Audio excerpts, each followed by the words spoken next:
Okay, collectively, we got to be better. I have to work on power play longer with you guys. I have to work on things longer. We'll take some responsibility, but you guys got to be responsible for your own game. And another thing, the EP. Let me explain the EP real quick. If you have 45 goals and 90 points, EP means a lot. Those 2 assists that you're hounding him for don't mean a whole lot if you've got 10 goals and 27 points. What it does mean is if you got 10 goals and 27 points and someone's here watching, they're looking at what else you bring to the table besides those points.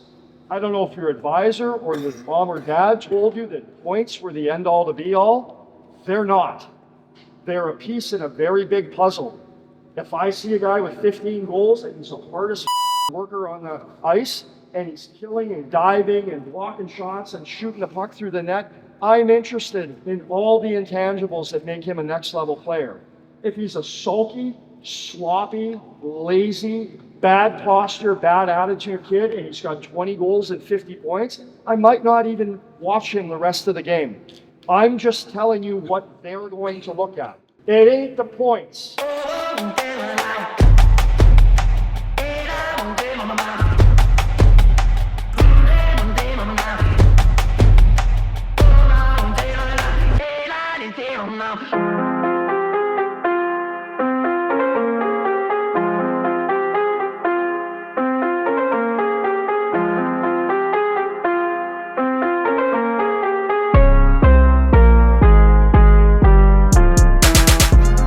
We're fortunate this year that we get to play in the playoffs. We missed out last year in having this opportunity, so to be able to play for something in the end of February, I think is really important. It gives the guys something to really shoot for. As the boys are getting ready for playoffs here, we brought out the 18s to work with the 16s, just trying to get them flowing, get them going here. Trying to preach how you do anything is how you do everything.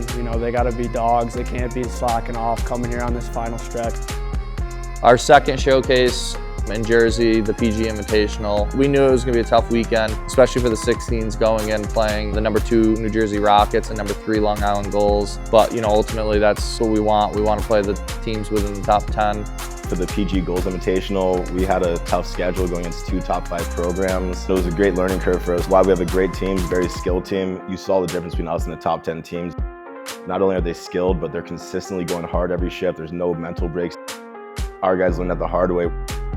If you want to compete against those teams, you can't take any moment off in a shift or any shift off. It's 3-0. You guys can decide which way this game turns around.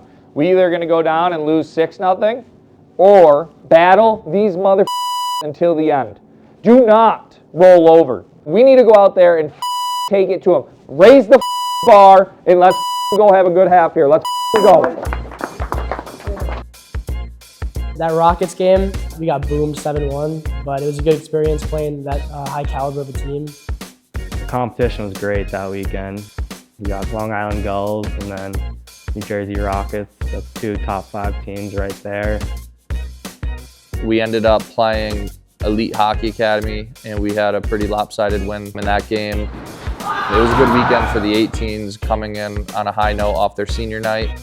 We played a Rough Riders team out of Colorado. We had a couple players. We had Andre Romero and Carson Faulkner, are both from that area, so it was good to play a team from out west. We played the Rough Riders in Okanagan. Being from Colorado, those are 2 teams I've grown up around. I've known a lot of kids on those teams for a while. It was really nice to be able to beat both of those teams.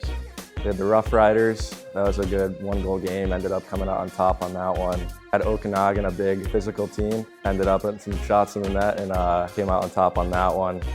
Sometimes it's not, how many games you win, it's just which games you win, so we were able to finish the weekend off on a high note. I thought we could have played better. Obviously, when you go 3-1, it's still a pretty good weekend no matter how. You find a way to win. The kids definitely did that. Playing the top 10 teams like that, it's really good for us to be able to watch, to see the kids compete level and who can hang and who can't. Going into playoffs, we'll see some very good teams there. In order for us to win, we have to go through some of those top 10 teams.